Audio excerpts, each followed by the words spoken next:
This is CBC Nova Scotia News. Tonight, emergency preparedness. Is Nova Scotia ready to deal with the next big wildfire? Ready to race. SailGP weekend kicks off in Halifax. We're live from the waterfront. And celebrating 90 years, the Apple Blossom Festival is in full swing in the Annapolis Valley. A mix of sun and cloud on Saturday with some isolated shower chances. Shower chances increasing Saturday night into Sunday. Your full forecast is coming up.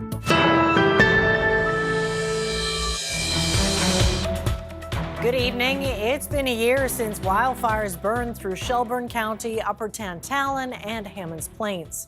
Since then, a lot of work has been done to understand how emergency management teams responded. The CBC's Ali Thompson explains the biggest changes implemented by both the province and the Halifax Regional Municipality.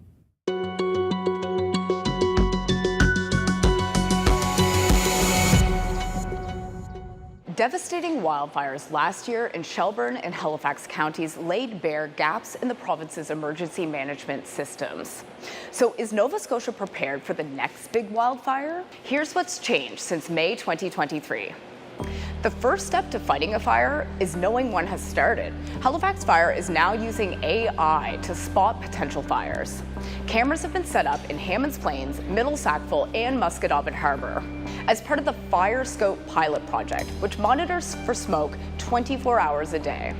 It compares that image against 10 million other images of wildfires and pictures that may look like a wildfire, for example, fog. Halifax Fire is also getting 2 Type 2 brush trucks, which allows them to get places a regular fire truck can't. They're also shopping for structural protection units. If a neighborhood is under threat, sprinklers would be set up on or near 50 homes to keep it moist and prevent flare-ups from falling embers. New firefighting helicopters are also expected within the next few years. The province is also spending $7.5 million on 2,000 new trunk mobile radio units. These are encrypted radios that will provide communication between emergency responders and don't rely on the internet or cell phone networks. An independent review of the wildfires last year showed agencies like fire crews, the Department of Natural Resources, and Search and Rescue need to work better together. DNR is training more people within its department to deal with wildfires. And Halifax Fire has hired a wildfire mitigation program manager who will work with the province and the municipality to help reduce the risk. It's a role they've never had before. Kara McCurdy will also meet with communities to push the Fire Smart program, which gives people tools to protect their homes and their neighborhoods. More people within municipalities are being trained to issue emergency alerts, so those messages get out quicker. The municipalities of Shelburne and Barrington have implemented their own alert system, which uses a variety of platforms like email, cell phones, and landlines to get news out. Premier Tim Houston has also tabled legislation for a new Department of Emergency Measures, and with it, the creation of the Nova Scotia Guard to help respond to emergencies. It's a group of volunteers with various skills, everything from doing wellness checks to making food, that's expected to be set up this fall. It's harnessing the skills of Nova Scotians, but it's harnessing that blue noser spirit. One of the biggest lessons learned from the Upper Tantallon wildfire is that subdivisions need more than one way out. Emergency egress is now in place in Highland Park and Haliburton Hills, 2 neighborhoods that were evacuated. But Westwood Hills, where the fire started, is still waiting for its second exit. The event did prompt neighborhoods across the municipality to look at its own egress and whether changes need to be made. Halifax has also hired a wildfire city planner that will look at how to mitigate the risk of wildfires when new neighborhoods are being planned. One thing that hasn't changed since last year, the majority of wildfires are started by people. That's why it's up to you to check the daily burn restrictions. Violating those could cost you $25,000. You should also get up to speed on your municipal bylaws. For example, in HRM, you're not allowed to burn after midnight, regardless of the burn conditions for that day. It's also a good idea to read up on the Fire Smart program. In HRM, you can call 311 to set up a free Fire Smart home assessment, which will identify steps you can take to protect your property. Agencies are still learning from last year, and so the work's not done yet. But experts agree wildfires will happen, and we all play a part in helping stop them. The community of Barrington is getting ready to welcome hundreds of firefighters who helped battle last year's wildfire. Tomorrow night, as many as 650 are going to be presented with specially made medals at a banquet the community is organizing. They're doing it as a thank you to recognize the dedication of the firefighters who responded to the wildfire in Shelburne County. We decided that not every firefighter could have a bravery medal, the Nova Scotia Bravery Medal. So we took it upon ourselves to design our own, and every firefighter will receive one of these medals, and every volunteer organization will receive one of these medals that they will have. And it symbolizes this is the Barrington actual tartan, and these were all made locally by a gentleman here in our area, James Stewart. The medal presentation and banquet is happening at the Sandy Wickens Memorial Arena in Barrington, but is not open to the public. Later in the evening, a concert is taking place that people can buy tickets for, featuring Alberta country singer Cruz Vallis. Residents in the Pictou County community of Miragamish say power outages are happening too often, and the Utility and Review Board believes they have a legitimate case. Nova Scotia Power is now being forced to respond. Angela McIver reports. Nearly 2 years after post-tropical storm Fiona ravaged this part of the province, evidence of the damage remains. Mary Gorman of Miragamish lost about 200 trees during the storm. She also lost power for 7 days, an example of what she calls the new norm of climate change. It was concerning, obviously, my rage at going through this on a chronic basis because it really disrupts your life. On behalf of local residents, Gorman asked the Nova Scotia Utility and Review Board to investigate outages in Miragamish. She believes it comes down to skeleton crews and inadequate maintenance on the part of Nova Scotia Power. Service has deteriorated because they are not looking after their equipment, and because our climate extremes are not only getting worse, but they are becoming increasingly common. Mary Gorman is not the only resident who filed a complaint. Another man just up the road also voiced his concerns following Fiona. As a result, the board has now asked Nova Scotia Power to provide information as part of a review. It's focused on the frequency of outages in 2022 and 2023. During that 2-year period, service was interrupted for 309 hours. That's almost 13 days over 28 different outages. Andy Sharon is the other customer who complained. He's pleased the case is now under formal review. It's a good step. I think this is probably not the only part of the province where this kind of investigation is required.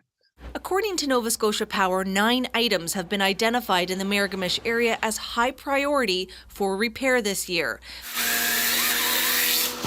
The utility points to extreme weather, primarily increasing winds, as the biggest issue, but the power company isn't getting sympathy from Gorman.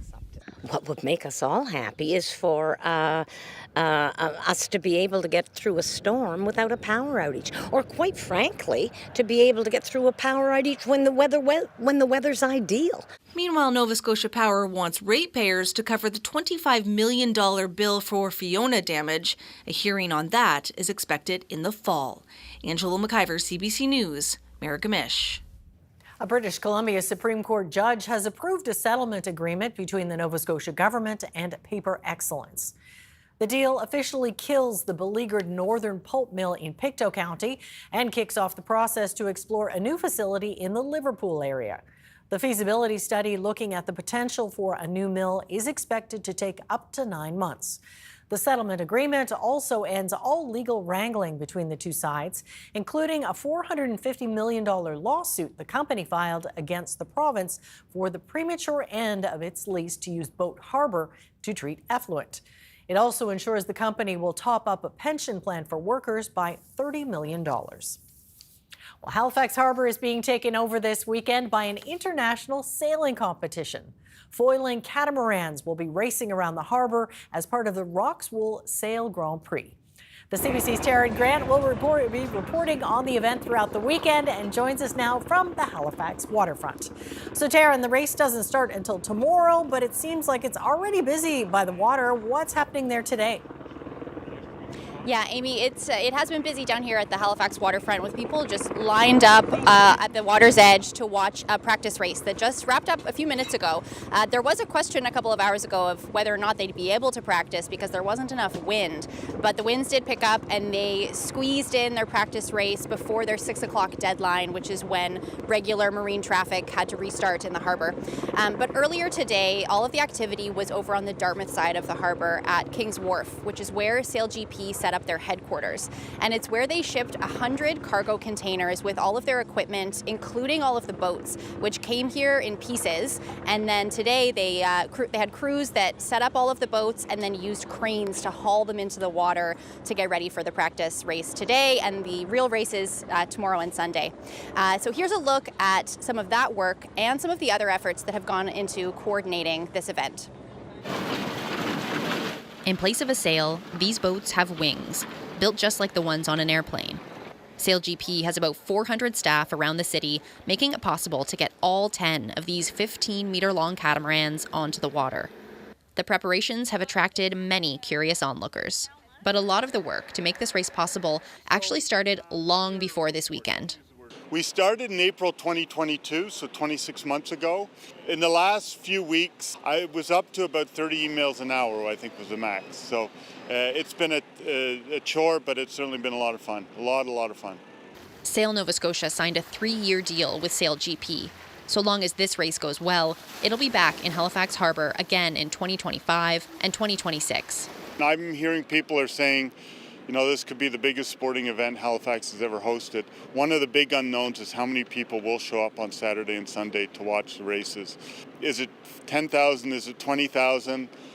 You know, if they get 100,000 people to watch this Christmas Parade of Lights, you know, how many people are going to come down here to watch this, especially if the weather is so good. So. An event of this size means a lot of coordination. The Port of Halifax is shutting down all marine traffic for 4 hours on race days, including the ferries. This has a considerable amount of resources. We're actually partnered with our partners RCMP.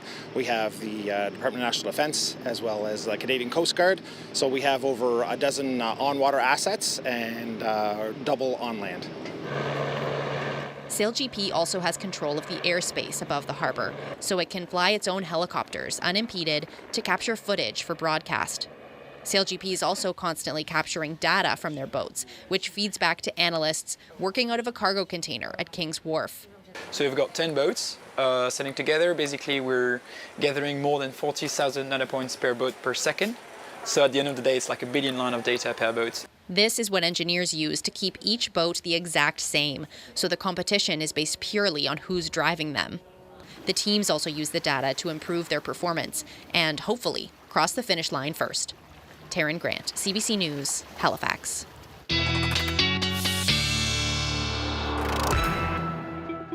Yeah, so Ryan, lots of folks connected with SailGP, really focusing on the weather this weekend. What do you have to tell them? I love that the winds were almost too light for them to practice today. So more wind is good wind, and obviously good things for the race. And the good news is that the wind is looking a little breezier than it did a couple of days ago. Forecast is also looking a little wetter. We'll walk you through that. Live shot right now. Again, basically right across the harbor from where Taryn was just hitting, and you can see definitely everybody getting prepped there. Now, in terms of the forecast, sun and cloud for Saturday for race time. These are conditions between 4 o'clock and 5:30 p.m. when the races will be happening. 14 degrees Saturday, 13 degrees Sunday. There is a better chance of showers on Sunday, and notably, the winds are going to be breezier as well. Sustained winds near 20 on Saturday, sustained winds near 30 on Sunday with gusts 40 to 50 kilometers per hour. So it does look quite breezy, especially that Sunday afternoon forecast. So let's walk you through what's going on. So we've got a couple of showers out there right now, and the last couple of days we've been talking about this trough of low pressure off to the east, battling with this high off to the west. It was looking like the high was going to be more dominant for us. That's looking less and less likely now. Looks like that low is going to kind of win out the day eventually here. So let's time this out, and you can see for Saturday, sun and cloud in the mix, and indeed it's just isolated shower chances on Saturday. Those northerly winds, overall not a bad day. Just again, keep the umbrella handy, watch the radar. Now for Saturday night into Sunday, this is where it was looking like that high was going to hold, and this low was not going to move in until Sunday night. Now it's looking like, yeah, indeed, Saturday night into Sunday, those better chances for showers, scattered showers are going to move in, and that's going to be in the mix throughout the day on Sunday, especially for eastern and also into central areas, including Halifax. Because that low is much closer, the winds are also stronger from the north, so that's going to keep temperatures a little bit cooler. We're all into the shower chances for Sunday night into Monday, but again, the 7-day is far from a washout, and temperatures looking a little more summer-like as we hit June. We'll talk about that with your full forecast details coming up. All right, catch the details soon. Thanks, Ryan. Thank you. Today marks the grand opening for the Portapique Community Center, a project that started 4 years ago as a way to help the community in the wake of the April 2020 mass shootings. Alana Hurdle is with the Rotary Club of Truro, one of the groups spearheading the hall's construction. So first of all, how does it feel to see the center's doors finally open? It's a phenomenal feeling to see the doors finally open. We are so excited. It's a beautiful sunny day here, and we can't wait to welcome people. Well, what has been the reaction from people in the area? The community has been so excited about this project, and for the last 8 or 9 months during farm market days or anytime people have been driving past, they'll stop and peek in and say, when's it going to be ready? They can't wait to be here, and we can't wait to welcome them. You've had a few setbacks getting it built. Tell me about that. Well, construction, any construction in the last few years has been a challenge. So we've had challenges getting supplies, challenges finding contractors. So things have been a bit longer getting it done than we had originally hoped, but all good things come to those who wait, isn't that what they say? And we're here today and very happy. Well, what's going to happen there now that it is actually finished? Tell me about some of the events and projects it will hold. Oh my goodness, there's so much happening. We've got the calendar just about full for the next few months. We have cooking classes, we have after-school programs happening. We've got the McPhee Center for Creative Learning are here with art and music instruments for youth drop-in sessions. We've got Safe Talk workshops. We have WMIS and first aid happening. We've got community dinners happening. There's even a wedding in June. We're hosting our first wedding in June, and we're very excited about that. Now, how do you hope this will help the community come together as it is still dealing with the events from 4 years ago?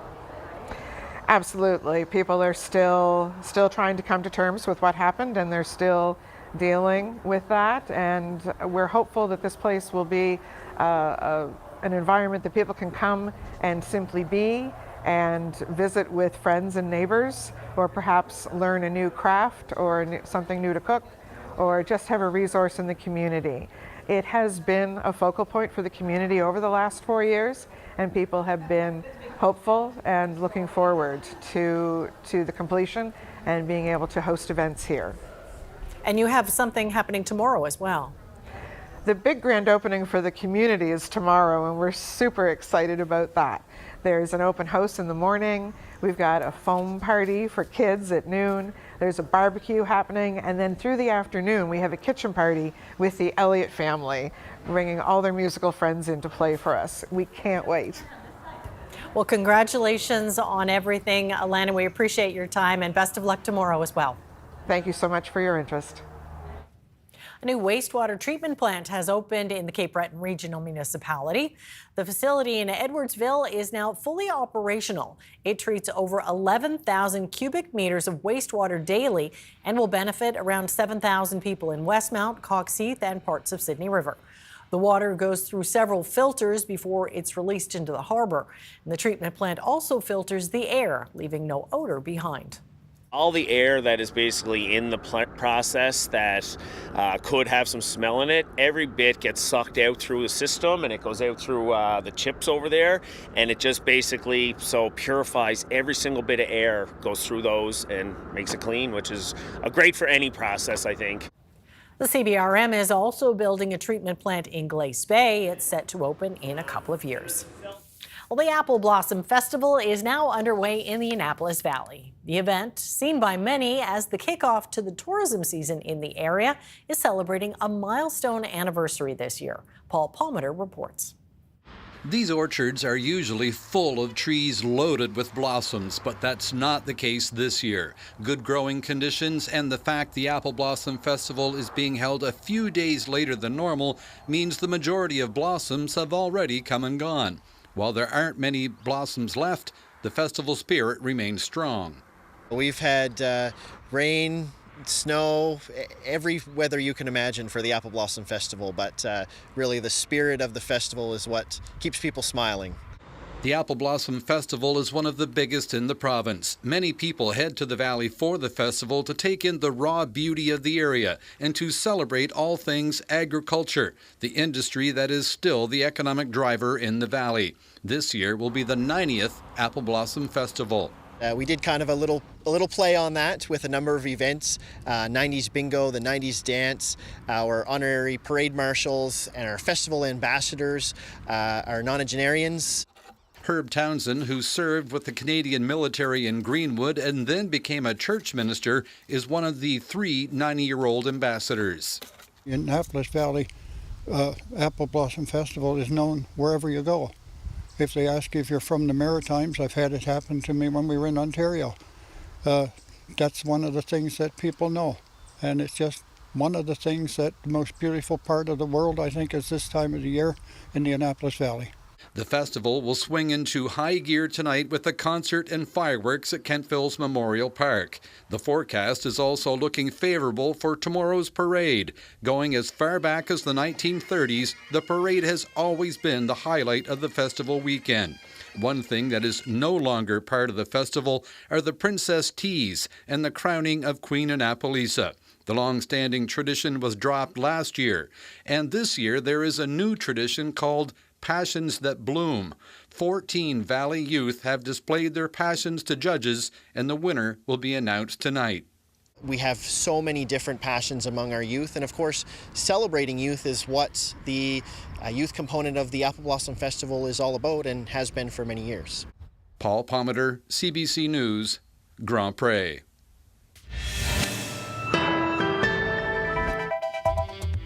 Coming up, the U.S. has changed its policy on how weapons it supplied to Ukraine are used.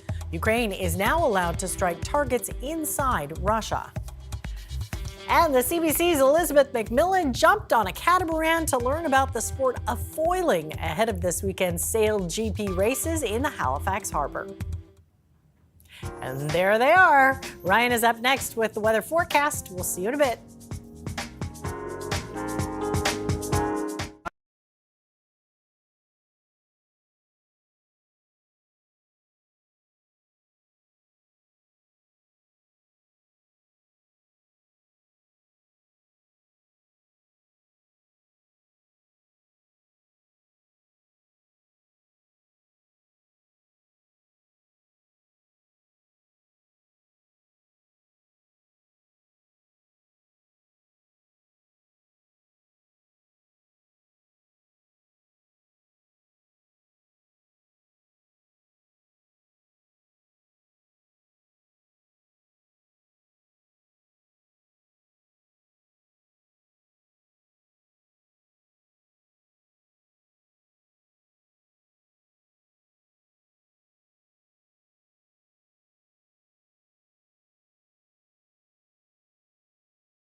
All right, so the weekend is here. Lots of folks eager to get out. First day of June tomorrow, right? Yeah. I know. It's hard to believe May just went by like that. Yeah, definitely. And it's only going to increase now, right? Yeah. Once summer comes, it's like goes into high gear. Exactly. Exactly. And there is so much going on this weekend. We've been talking about SailGP. We just saw Paul Palmer's story about the Apple Blossom, Apple Blossom Festival. And here's something else that's going on if you're in Cape Breton.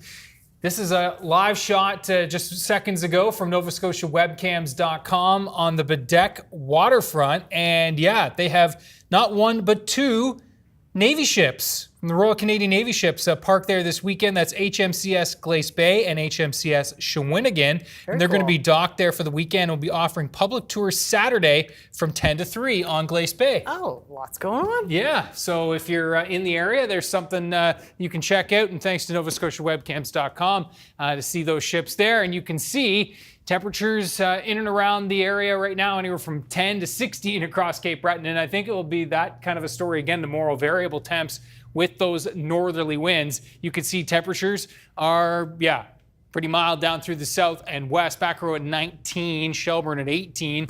And so, it's definitely going to be that type of a setup tomorrow and even again on Sunday. You can see the winds right now, sustained 20, Sydney, Grand Etang, and through the Halifax area. Not too gusty, some gusts up towards 30, and we are going to see some stronger gusts, certainly for Sunday. We've been looking at those scattered showers. They really have been popping up quite aggressively over the last hour or so. Eastern shore out towards Sheet Harbor. Some pretty good downpours with those showers currently.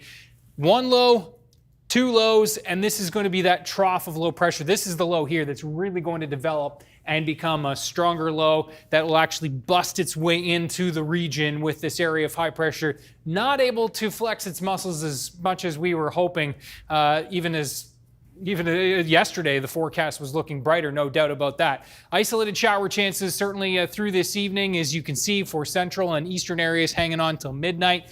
For tomorrow, we're looking at a mix of sun and cloud, but that cloud with that northerly flow will be kicking up, and those isolated shower chances, which will span corner to corner across the province, there will be a risk of some showers. With that northerly flow, no doubt, temperatures are going to be variable yet again for tomorrow. Will range from 10 in those onshore winds, 15, 16 degrees down through Richmond County. We'll be into the mid-teens along the eastern shore, into the Halifax area, 15, 16 degrees. Cooler in the north, and then across into western parts of the province as well. Should crack 16, maybe even 17 degrees between Kedgie and Yarmouth here. So those are going to be kind of our warmest spots. Sunday, again, New Brunswick, sunshine on the outside looking in, and Yarmouth as well. Digby, Yarmouth, and Shelburne, the brightest forecast. Then the further east you go, the cooler it's going to be, the cloudier it's going to be, and the better chance for showers, as this low will be busting in Saturday night. Scattered showers will be kind of wrapping around this low throughout the day, and timing those, again, a little difficult with this coastal low that's going to be backing in, but definitely keep the umbrella handy on Sunday, as those showers will be in the mix. Those northerly winds on Sunday will be sustained 20 to 30. They'll be gusting 40 to 50 kilometers per hour, so it's going to be a breezy one on Sunday as well. Isolated showers both Monday and into Tuesday, and then a kind of a drier forecast as we turn the page into mid next week. Amy. All right, sounds good. Thanks, Ryan. Thank you. Well, this weekend, the Halifax Harbor and its shores will be buzzing with sailing enthusiasts. But this past week, a program affiliated with this weekend's SailGP events was offering lessons to anyone interested in the sport of foiling.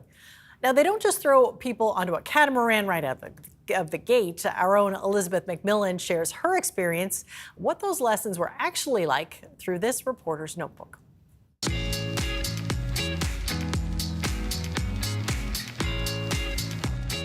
My job on this day was to learn about this, foiling. But that is not me. Some of the fastest boats in the world are going to be racing in the Halifax Harbor this week, and they're doing this relatively new type of competitive sailing called foiling, and it's where the boats actually lift out of the water. So I wanted to learn more about it. It's been a few years since I was sailing, and it's been a lot longer since I was sailing on my own. Well, I've never been on an assignment where I showed up and they were like, here's your wetsuit, we're gonna help you get into it. And then I saw the boat for the first time. We're gonna give her the quick 5-minute introduction. I was feeling a little bit like I was back to being a teenager, learning about how to, like, a laser work. Then I was thinking, okay, this isn't really a laser though, because this boat is a lot smaller and it's designed to go a lot faster. The laser was designed about 60 years ago. The boat was designed only like 7 years ago. Right, so foiling it's this type of sailing where instead of having a centerboard in the bottom of the hull or having a keel that people may be more used to that would kind of balance the boat down, it has these foils that come down from the base, the hull of the boat. And what happens when the boat hits a certain speed? 6.5 to 7 knots. Those foils propel the boat upward. It's basically like the sailboat is flying above the water. It gets silent. The secret of successful foiling is to keep the hull out of the water and the foils under the water. Okay. This boat's gonna go so fast, you don't want to move the tiller too much. Much bigger sail than a laser. If the boat's doing this, same as an airplane, it's not gonna be able to take off. Sounds good. Excellent. So because foiling is still relatively new in Canada, there was this nonprofit called We Can Foil that is funded in part by SailGP. Young sailors and not so young sailors learning how to foil on these boats, and then they get hooked and they get better in it until they actually progress to a higher, more complicated boat until they get to the F50s, which are the SailGP boats. They were holding clinics this week to share kind of foiling expertise and talk about how to teach other sailors to foil with coaches who've flown in from across the country, and talking about the best way to coach sailors of all skill levels. You can see me there in the Zodiac. It was my turn. The water was cold. It was 7 degrees. Pretty quickly, it became apparent that I was going to get soaked, that the wetsuit was very needed. I had not only a helmet on, but a headset. So one of the coaches was in my ear saying, like, Tiller, and ease.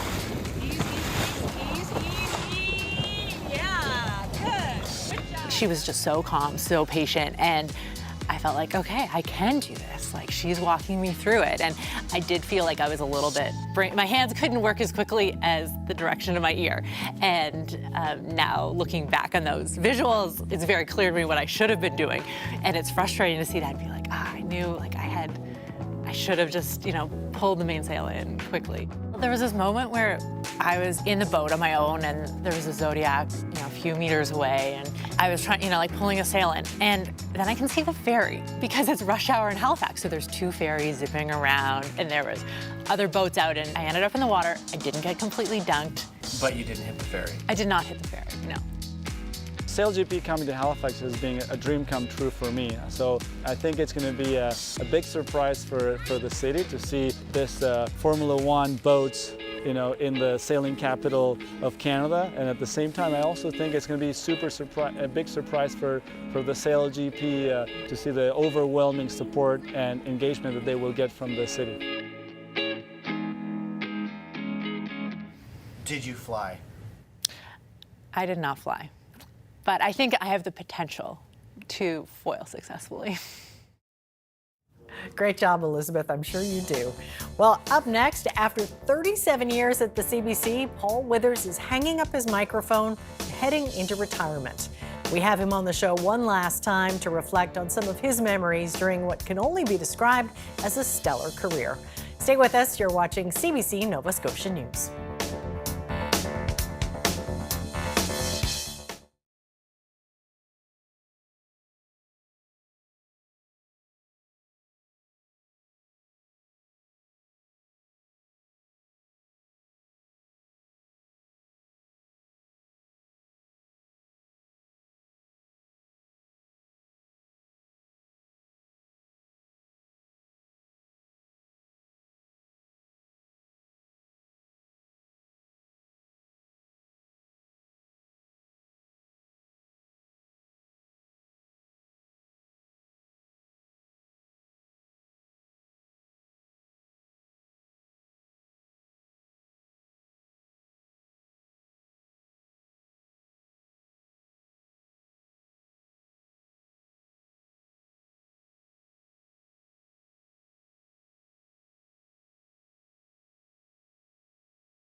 It is hard to imagine the CBC newsroom without Paul Withers.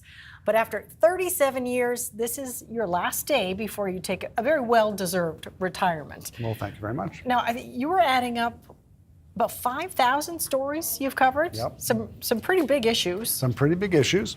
But also some near and dear to your heart because they were just a little different. Not so big issues.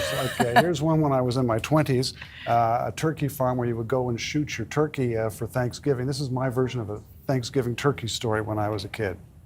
It's a dog's life being a bird around here. Survive Thanksgiving, and Christmas is just around the corner. So that was a shoot your own turkey? Shoot your own turkey. You go in there Did with that camo. business last? I don't know. We got a lot of letters when we showed the poor turkeys being blasted. I can imagine. Well, you're better known for keeping politicians and bureaucrats' feet to the fire, so much so that you've had a few runaways, including this one with former Senator Mike Duffy. Senator Duffy, could you just come on, Paul? You should be doing adult work. Write about energy. There you go. A message from the hotel room kitchen as he was scrambling to get away from us. Yeah, tell me about that. Well, that was he was a conservative senator, of course, at that time, and he was in the middle of a spending controversy, and he wasn't answering questions, and he had spoken at a public event, and of course didn't want to answer questions, and we didn't quite accept that. Something that I think Senator Duffy would have recognized from his days as a journalist. And interestingly enough, after that was over, of course, the senator and I became sort of email pals as we traded stories going forward. So these things don't last all that long. I guess not. No. And then there's another one that sticks out in my mind and many people's is an infamous chase down the stairwell. Let's have a look at this one. Today, the newly appointed president of the Port Authority used an emergency fire exit to leave a legislature committee where she had appeared to talk about the port. Her departure triggered a security alarm. Karen Oldfield had been questioned about tendering practices. So Triggered the security alarm, eh? Yeah, that was a case of someone just, again, not wanting to answer questions and us not accepting that no for an answer. I think tenacious is what we describe you in that situation. Yeah, they teach that in PR school, I understand these days, what not to do. Don't run away and run into the courthouse elevator, as it were. Again, I've dealt with Karen Oldfield since then, and we've got along fine. All is forgiven. Yes. Yeah. Well, of course, over the last decade or so, you've immersed yourself in the fisheries and the big stories that come out of our region here. And one of the more heated ones, of course, happened on the wharf between Indigenous and non-Indigenous fishers. And you were at the wharf there as well. Let's have a look. 2 people were arrested for assault and removed from the scene. On the wharf, Indigenous and commercial fishermen faced each other. Because we're native, it is our treaty right to fish, no matter what the fishing season is, because we were here first. Man on the moon, it's not right. Well, that brings it all back from September 2020. Interestingly enough, this is not resolved yet, of course. There is still no consensus, no real peace on the water yet. The issue is whether or not Canada can limit or stop Indigenous fishers outside of the seasons that DFO sets.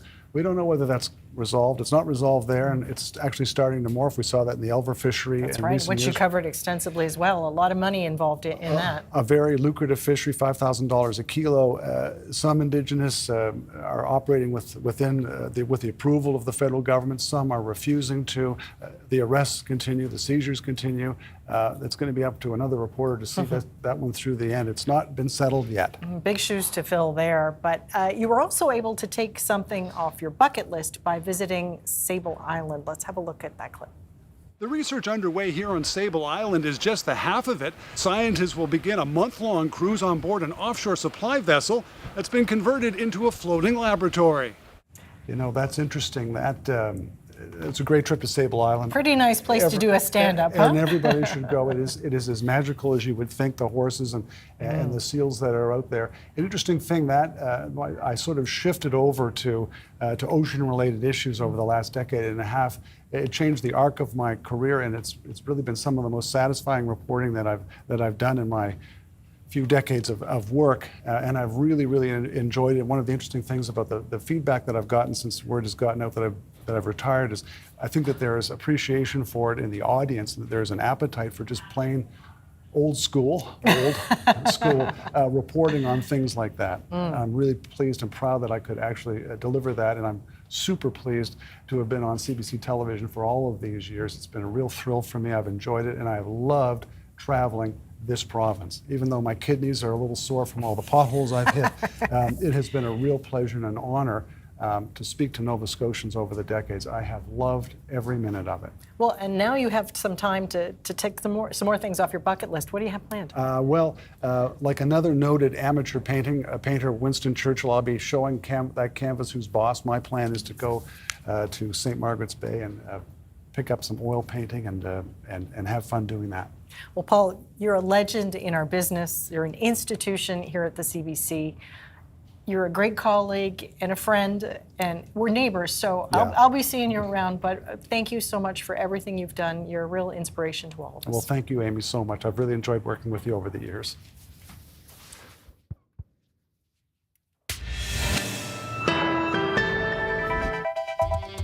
Coming up, Donald Trump is back on the campaign trail today after being convicted on all 34 felony charges in his hush money trial.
Welcome back. The United States announced a change today on how Ukraine uses its weapons. Ukraine can now use American munitions to strike targets inside Russia in order to defend Kharkiv. The CBC's Briar Stewart reports. The agony of a husband calling out for his wife and their daughter. They all lived on what was the third floor of this building in Kharkiv that was struck overnight by 2 missiles. He hasn't been able to reach his family since. His daughter and wife are in there, said this man. I'm in shock.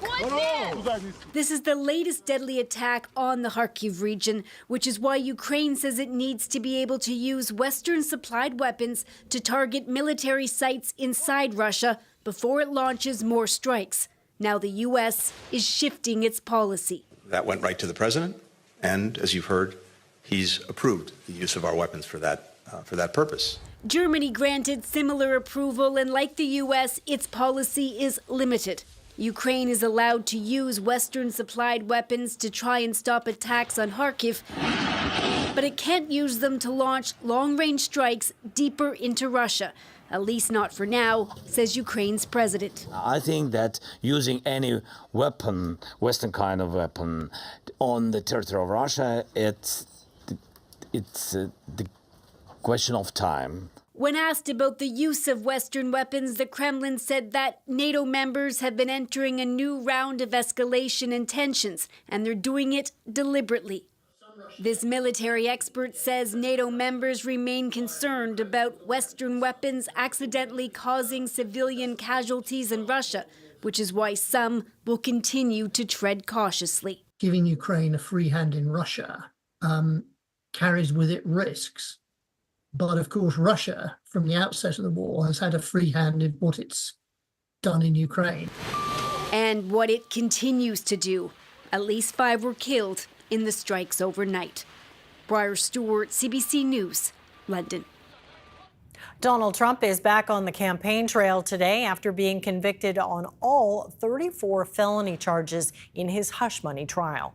He slammed the U.S. legal system and said the fight to clear his name is far from over. This is a scam. There's a rigged trial. It shouldn't have been in that venue. We shouldn't have had that judge. He repeatedly called the trial rigged and referred to the judge as the devil. He says his legal team plans to appeal the verdict. A New York jury found Trump guilty of falsifying business records in a scheme to buy and bury damaging stories about sex scandals ahead of the 2016 presidential election. Trump is the first ever U.S. president, former or current, to be convicted of felony crimes. He'll be sentenced on July 11th, just days before the Republican convention. Correctional Service Canada says convicted BC serial killer Robert Pickton has died. The 74-year-old had been in a medically induced coma. It's after he was attacked on May 19th at a maximum security prison in Quebec. He had been serving life in prison after being convicted in 2007. Pickton was found guilty of murdering 6 women. The remains, or DNA, of 33 women, many of whom were Indigenous, were found on his farm in BC. Around 170 Indigenous artists from across Atlantic Canada are in Charlottetown this week. They're there for an Indigenous art gathering called Bada Bin. We met a number of artisans this morning, including one who's devoted his life to making wooden masks.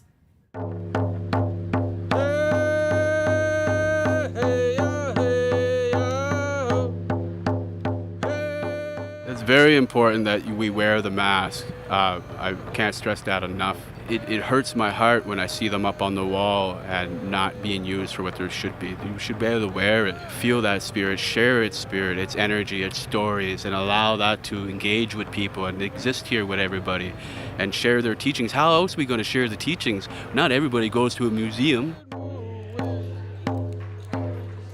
Remember back in grade school you would fold paper to make snowflakes? Well, that's basically what you're going to do with the birch bark. You're going to fold it up, and in place of like you would use scissors to cut like your little triangles or circles to make your holes in the, you're going to use your teeth and you're just going to punch in patterns.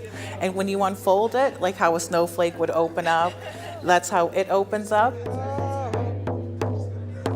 This week we are doing the 5th annual Badabin First Light Indigenous Artists Symposium. We have over 150 artists from 4 provinces, the Atlantic provinces, and we are all gathering together to meet with funders, to advance their artistic skills, to learn about how to write a CV, how to do their bios, how to apply for a grant, and also to network with the other Indigenous artists from the provinces.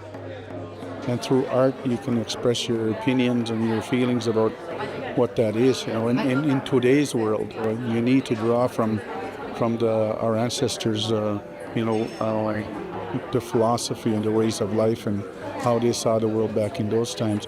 And a lot of it is the spiritual teachings around it, right? So we'll see that come out in the art.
Well, it's already starting to look like June out there. I know it's not till tomorrow, but It's true. Things are greening up for sure.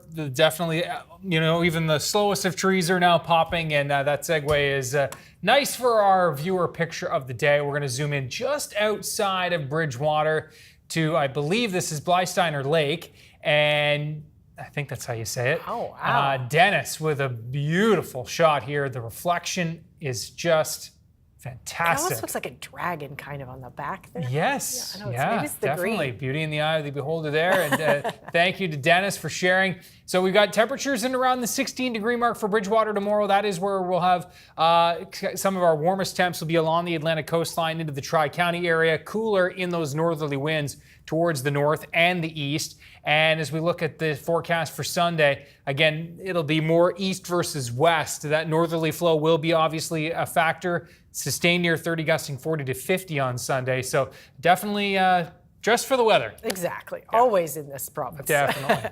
Well, it's been a long time since the average Canadian driver could pull into a gas station, ask the attendant to fill her up. But a station in the United Arab Emirates is taking a 21st century approach to bringing back that service. This technology makes the entire process seamless. This technology will assist the capacity and the traffic flow.